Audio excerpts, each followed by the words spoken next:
Chers amis téléspectateurs de Trans TV International, aujourd'hui nous sommes très heureux et particulièrement contents d'accueillir devant nos caméras Dr Emmanuel Toussaint. Dr Emmanuel Toussaint, c'est un homme qui dépasse en toute présentation, soit dans le milieu haïtien, surtout le milieu chrétien et même dans le monde. Aujourd'hui, nous sommes venus à Stein, dans son local, dans son université, si je peux dire, dans son centre de congrès, pour pouvoir le rencontrer afin de parler, de discuter sur un thème qui lui tient vraiment à cœur. Docteur Emmanuel, docteur Toussaint, comment allez-vous? Très bien, merci. Déjà, je veux dire bonjour à vos téléspectatrices et téléspectateurs de la télévision Trans TV, c'est cela? Trans TV International. Trans TV International. Pour m'avoir accordé cette interview. Je suis fort aise, franchement. Merci.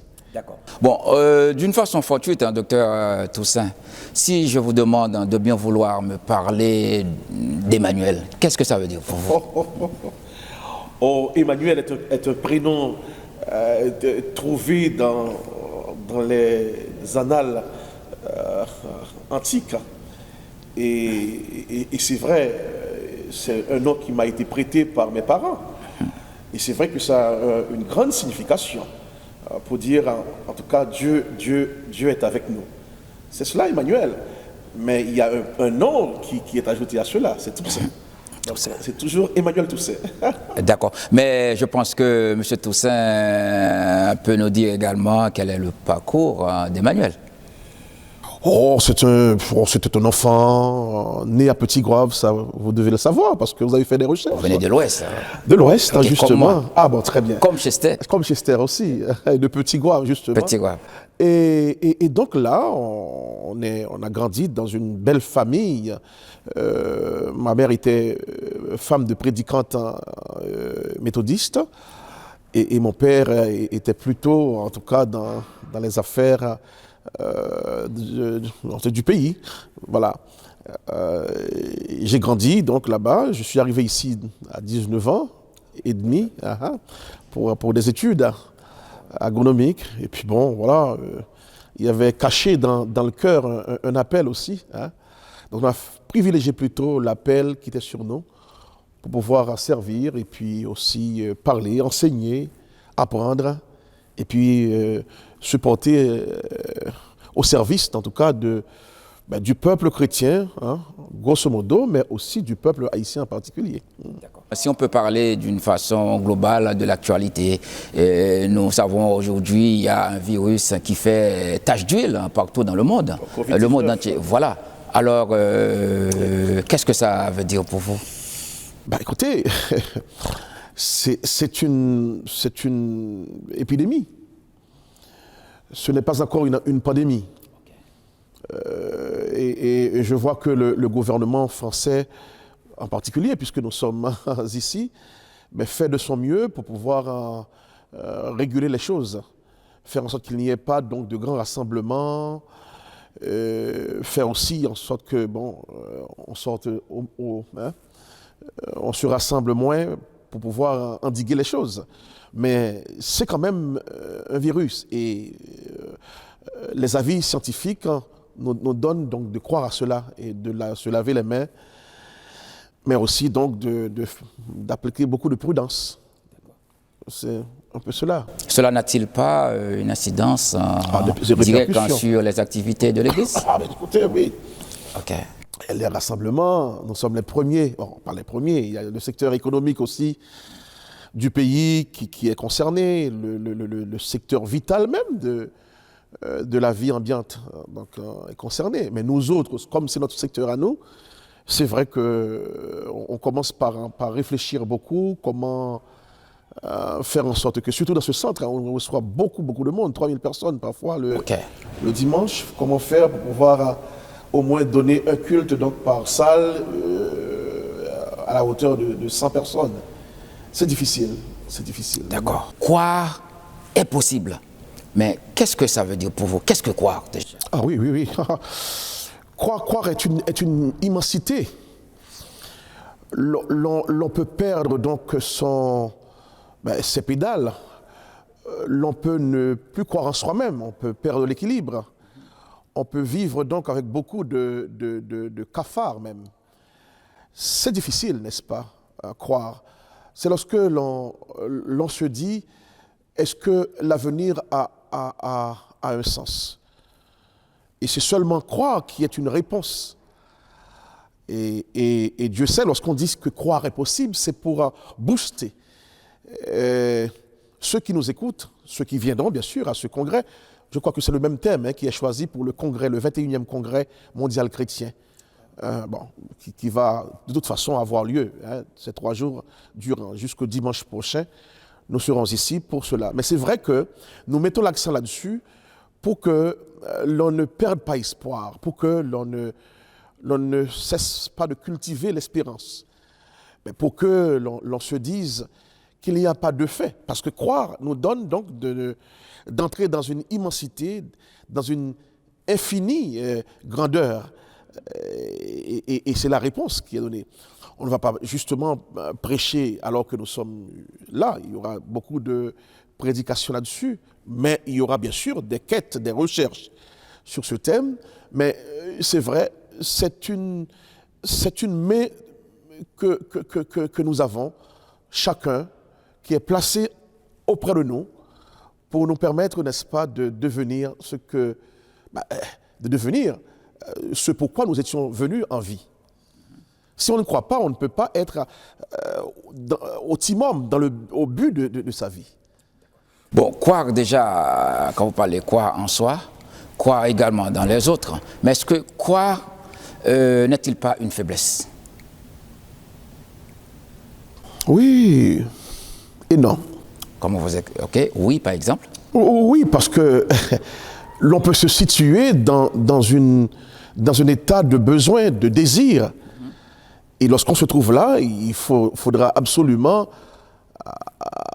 avoir une main tendue. Je viens de dire ça tout à l'heure. Et non, par exemple. Non, c'est lorsque l'on croit maintenant, on est au timum, on arrive à atteindre donc le pourquoi. Écoutez-moi bien. Si on fait une approche biblique, vous savez que je suis un peu pasteur, il a dit crois et l'on sera sauvé. Et même pas seulement soi-même, mais aussi sa famille. Okay. Si on aime sa famille, si on aime soi-même, il faudra croire. Bon. Quelque part d'autre, il est dit, mais si quelqu'un croit, il lui a donné le pouvoir de devenir. Le pouvoir de devenir. Je ne veux pas enlever cela. Enfant de Dieu même. Le pouvoir. Donc croire est une puissance déterminante. Une puissance mystique qui fait qu'on aille là où ça se passe. Là où ça se décide. Là où ça a pris naissance. Là où on sera véritablement. Bon, si je comprends bien, croire, c'est possible. Est-ce qu'à un certain moment, ne l'était-il pas? Non, parce que c'est dur de croire. Ah oui? Ah oui. Mais comment vous pouvez expliquer c'est dur de croire? Écoutez, une affaire très simple. Lorsque l'on parle donc de sa foi, il n'y a que soi-même qui soit convaincu que, la forme de foi, la croyance que j'ai, est valable. Mais des piètres téléspectatrices ou téléspectateurs peuvent dire, mais lui là, écoutez, il ragote et il dit n'importe quoi. Et puis si croire était facile, mon Dieu, combien de gens seraient dans nos lieux de rassemblement, dans nos lieux religieux, croire n'est pas un plaisir. Si croire était un plaisir, ok. Tout le monde vivrait de ce plaisir. Mais croire est plutôt une affaire du domaine de quête personnelle et divinement personnelle. Voilà. Donc c'est pas facile de croire. C'est surnaturel. Merci d'ajouter cela. Mais est-ce que là-t-il était toujours possible de croire? Parce qu'on comprend bien que c'est que il y a, je ne peux pas parler de l'ambiguïté, mais comme vous venez de dire, c'est quelque chose de très difficile, même très compliqué. Mais comment peut-on pousser, inciter quelqu'un à croire? Pour l'amener à cette dimension, faudra absolument qu'il soit à l'école de la quête et de la quintessence. Alors, quête et quintessence, c'est quoi? Elle-même ou lui-même doit faire cette démarche, et encore faudra-t-il qu'il ait un besoin. La quintessence, c'est parvenir à découvrir cette beauté intérieure, cette affaire que seul soi-même peut comprendre. Croire, c'est une vie de la vie. C'est une vie de la vie. C'est une vie qui donne sens à la vie, ou à sa propre vie. Je crois que l'on peut être malheureux si on arrive à croire à rien. Bon, il y a des gens qui croient à son travail, il y a des gens qui croient plutôt à ce qu'il est, ce qu'il peut faire, à son argent même. À quelqu'un qui... Alors, donc, ça, c'est un croire très matérialisé. Mais croire n'est pas de ce domaine-là. C'est un domaine de vie amplitudée, en fait. Une vie. C'est la haute spiritualité. Mais qui peut vraiment croire? Parce que quand on voit, on comprend, et si on parle de la spiritualité, même le côté matériel, même avec les grands prophètes, si on peut voir, par exemple, prophète Élie, on voit que tout le chemin qu'il a parcouru avec Dieu, à un certain moment, il arriva à dire à Dieu, et si vous faites telle ou telle chose, je vais croire. On peut comprendre que ce n'est pas aussi évident, d'après ce que... Nous sommes d'accord. Le grand prophète Élie dont vous avez parlé, un temps était parvenu à une situation de déprime. Il pensait qu'il était seul prophète, il n'y avait plus d'autres.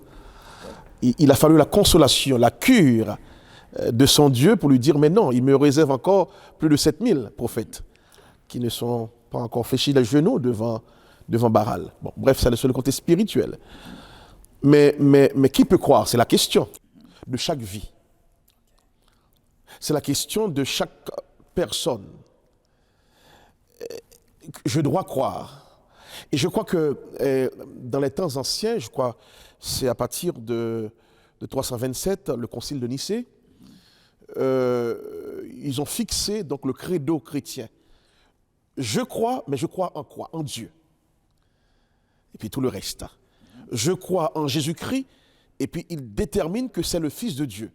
Lumière né de la lumière, vrai Dieu né du vrai Dieu, entre autres. Je crois encore en l'Esprit Saint, voilà, qui fait le travail entre le Père et le Fils.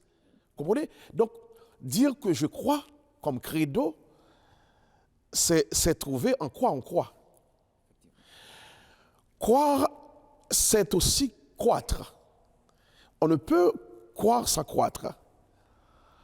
Quelqu'un qui croit, croit. C'est R-O-I-T, accent circonflexe. Celui qui croit, croit. Et donc, qui veut croître? Qui veut, en tout cas, avancer? Qui veut trouver le sens de sa vie? Bah, écoutez, qu'il croit. Donc, c'est une question que chacun peut répondre. Regardez bien, ou entendez bien ce que Jésus, le grand personnage de la Bible, celui qu'on confesse qu'il est le Fils de Dieu, celui qui nous apprend à dire que Dieu est son Père. Il nous apprend à dire aussi que Dieu est notre Père. Mais il a rencontré pas mal de personnes. À ce fils de Timée, cet aveugle, il lui a parlé de la foi. À cet aveugle né, ta foi t'a sauvé. à cette femme, n'est-ce pas, hémorroïdale, la perte de sang, bah, c'est toujours la foi, sa foi, née de son croire, de ce qu'elle a cru. Donc, rien ne peut arriver si vraiment on ne commence pas par croire. Mais pas croire à la guérison, mais croire à celui qui peut donner la guérison. Parce qu'il y a des gens qui croient, c'est juste parce qu'il a besoin qu'une porte lui soit ouverte. Il a besoin aussi que, bon, voilà, ses affaires fonctionnent bien. Ça, c'est de la magie, du croire. Okay. Croire, c'est tout à fait autre chose. C'est le résultat, alors. C'est un peu ce qu'on peut attendre de celui qui sauve entier, le corps et la vie. Voilà. Il n'y a pas de sens de justement avoir une bonne vie sur terre et puis après quoi, on se dit qu'on a besoin d'être heureux sur terre. Alors on néglige donc le sens du croire. Si je comprends bien, il y a également une corrélation entre savoir et croire. Parce que comment peut-on croire dans quelqu'un que je ne vois pas, quelqu'un que je ne connais pas? Est-il possible?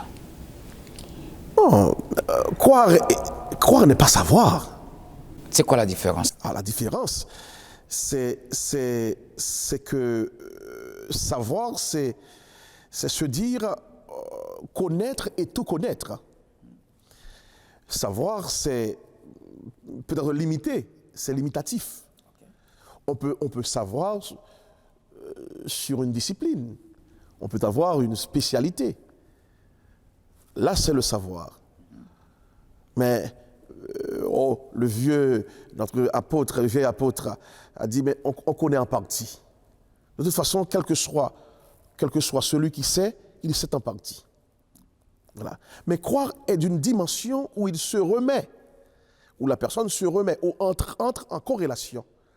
À partir du moment où il croit, eh bien, il sait qu'il entre dans une osmose, dans une manière d'être, une correspondance. Voilà.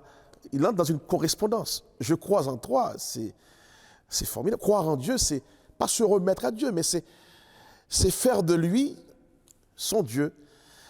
Et pour le reste, c'est lui qui sait. Oui, mais en ce qui concerne du symbole de la foi, Oui. N'a-t-il pas dit dans les Écritures, c'est Dieu qui donne la foi? Oui. C'est Dieu qui pousse les gens à croire. C'est le moyen. Par exemple, c'est le moyen. Le moyen est le moyen. La foi est le moyen. Mais c'est toute une caractéristique. Hein. La foi est l'une des caractéristiques. Il y en a 13. Il y a la toute chose qui est la grâce, puis donc il y a l'élection et l'appel. À partir du moment où on sait qu'on est appelé, pas à être pasteur, ni à être, donc non, à appeler, l'appel global, l'appel individuel, eh bien écoutez, la foi est accordée pour vivre les processus d'après. Ok, mais en ce qui concerne de l'appel, par exemple, quelqu'un qui ne veut pas ou qui ne peut pas croire, ce n'est pas de sa faute s'il n'a pas reçu l'appel. Non, c'est un homme. C'est un homme. L'appel n'est pas un écho. L'appel est enfoui dans une salve salvifique, en fait, dans un lieu, un dépôt salvateur. Bah, écoutez, c'est que ça concerne tout le monde.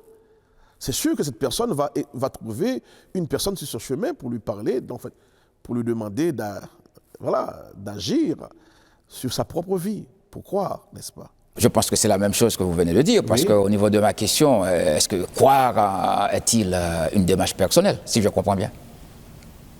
Mais je crois que chacun est venu en vie pour exister, en fait. Ou existe donc pour vivre. Okay. Les deux correspondent. Venir en vie pour exister, exister pour vivre. Ceci veut dire cela, il ne faut pas qu'on rate de 0 à 70 ans pour les plus robustes et 80 ans, n'est-ce pas? C'est ça la limite de chaque vie. Même quand la personne croit en un Dieu ou en un diable, bah, écoutez, ou en lui-même, il a besoin de savoir que croire est la dimension qui est là pour devenir.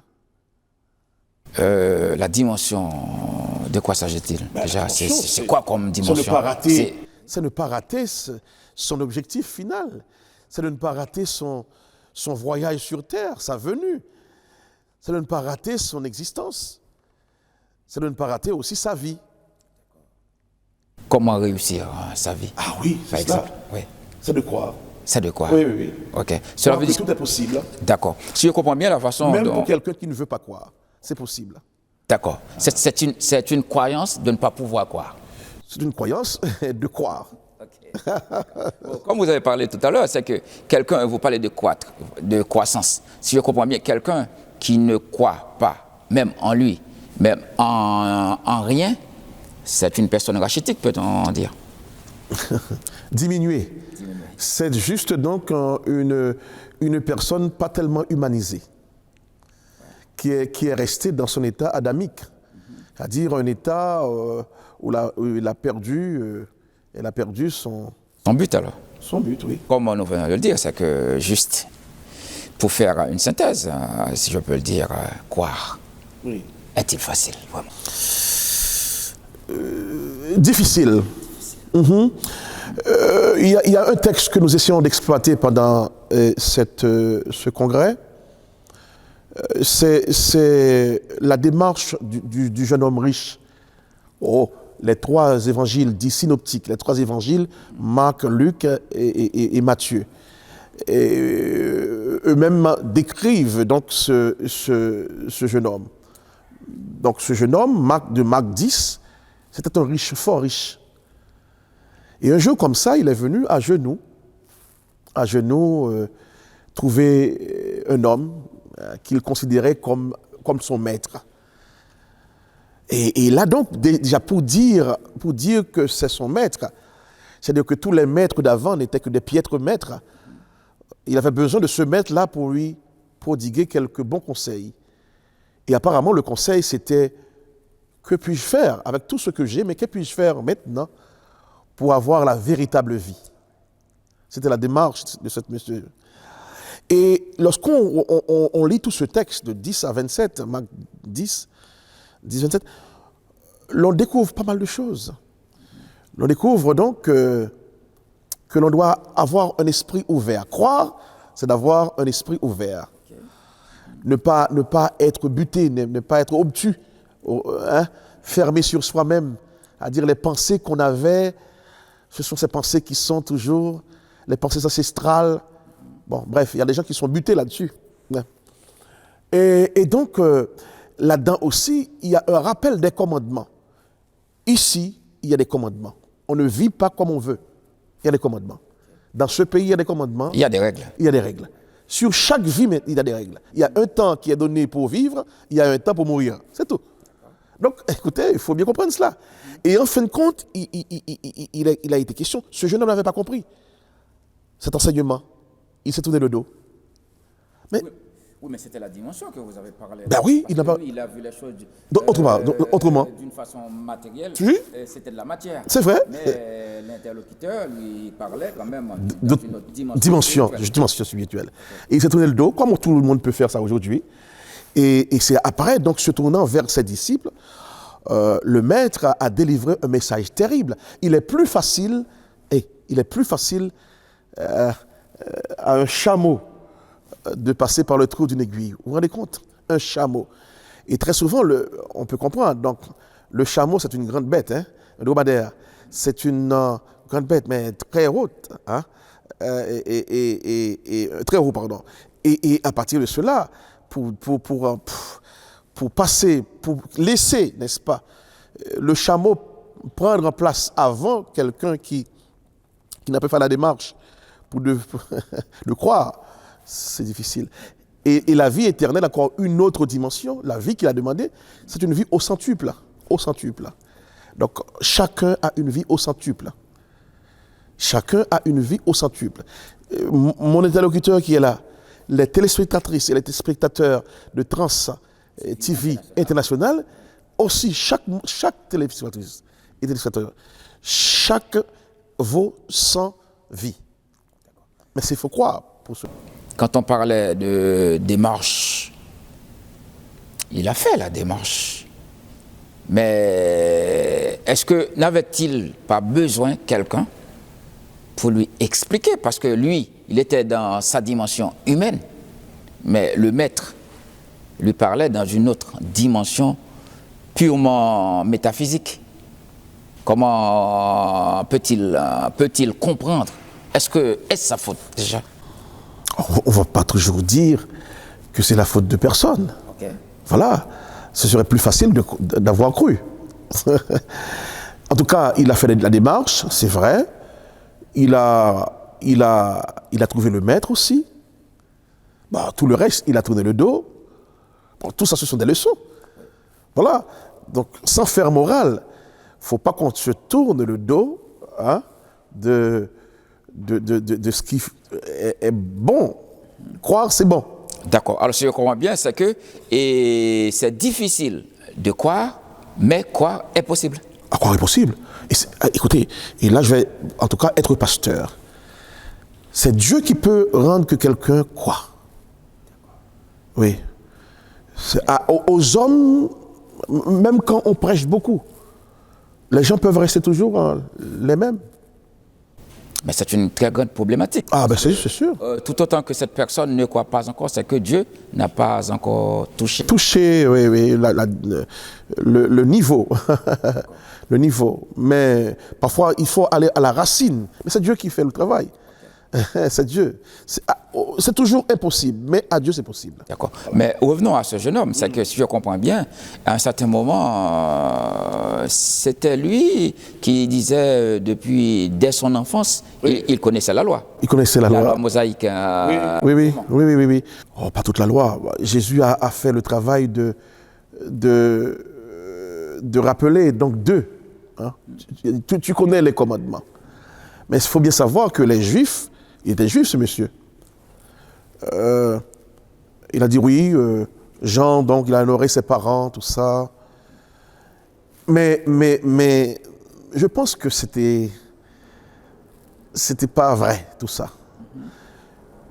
Puisque lorsque Jésus lui a demandé tout vendre et de donner ce qu'il avait aux pauvres, mais c'était la loi aussi.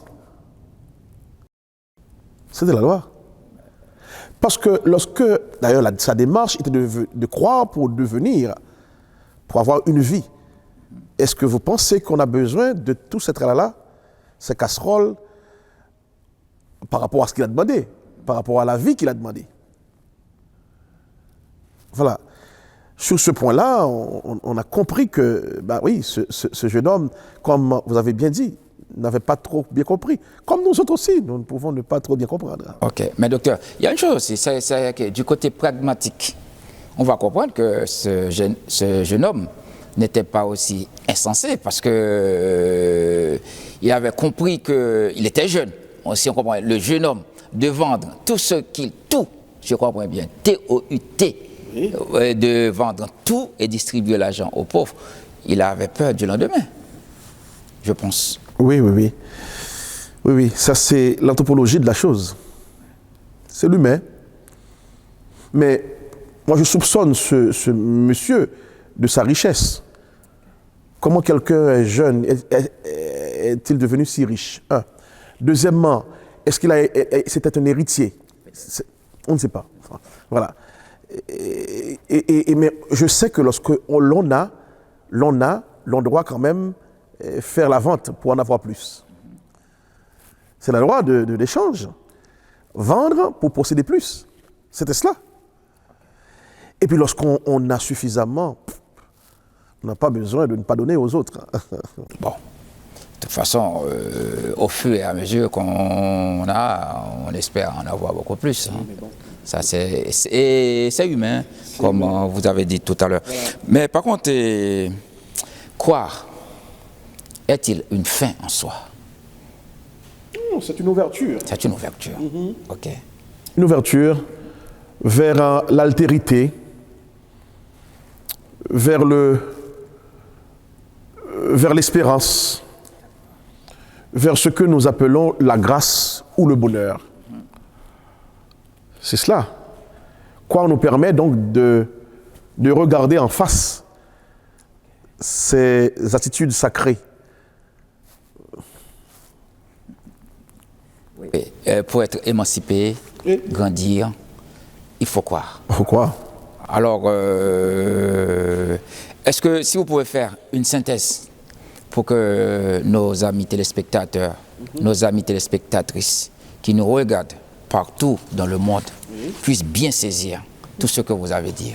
Est-ce que vous pouvez, d'une façon globale, premièrement, qu'est-ce que croire? Déjà, pourquoi croire? Comment croire? Croire en qui, en quoi, pourquoi? Alors, nous posons la problématique. Croire, c'est une problématique. Okay. Puisque nous vivons dans un monde où tout est visuel. L'on veut croire, et parfois il y a des fake news. On nous fait croire des choses. Voilà, ça c'est de la boutade. C'est pour faire perdre un peu le temps, donc perdre la boussole.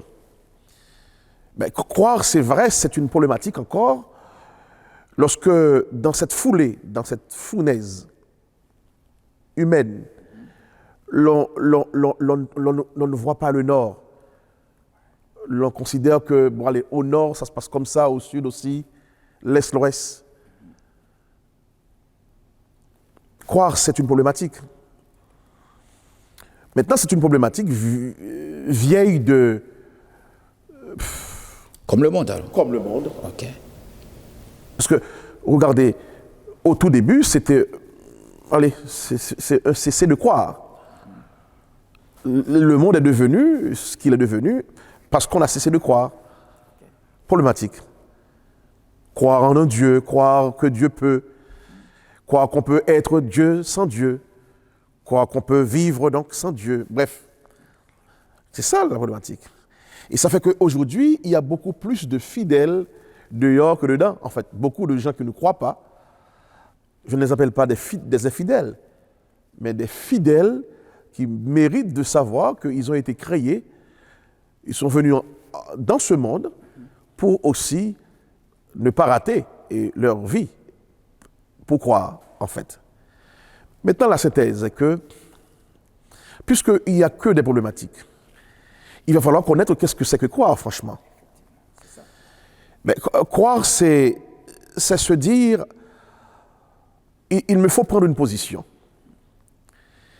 Il me faut avoir un allié. Il me faut absolument ne pas être seul dans ma quête. Il faut absolument que j'atteigne mon but. À partir de ce moment, jusqu'au moment où, en tout cas, je ne serai plus. Mais au moins, de cette partie-là, que j'ai cru. Voilà.